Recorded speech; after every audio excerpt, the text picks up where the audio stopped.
Have you ever wondered why some people bounce back from setbacks stronger than ever? Life is a journey filled with peaks and valleys, with setbacks being an inevitable part of the ride. But here's a secret. Setbacks aren't roadblocks, they're springboards.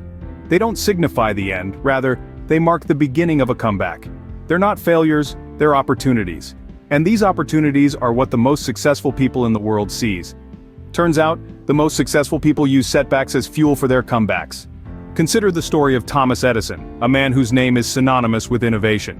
He didn't invent the light bulb on his first try, or his second, or even his 100th. In fact, Edison faced 1,000 failures before he finally saw the light, quite literally. Yet he never let these setbacks deter him. Instead, he used them as stepping stones, pushing forward until he achieved his goal. Now let's turn our attention to J.K. Rowling. Before the world fell in love with Harry Potter, Rowling was a struggling writer facing rejection after rejection, yet she persevered, undeterred by the numerous setbacks.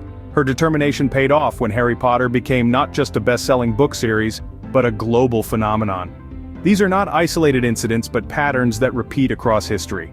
Edison and Rowling, like many others, transformed their setbacks into comebacks, demonstrating the power of persistence and resilience. These are just two examples of many demonstrating the power of transforming setbacks into comebacks.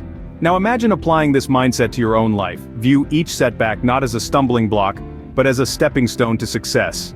Every single setback is nothing more than a setup for an even greater comeback. It's a chance to grow, to improve, to become stronger. Every time you fall, you're given an opportunity to rise even higher. Remember, it's not about the setback, it's about the comeback. So, rise up, push forward, and turn your setbacks into your greatest comebacks.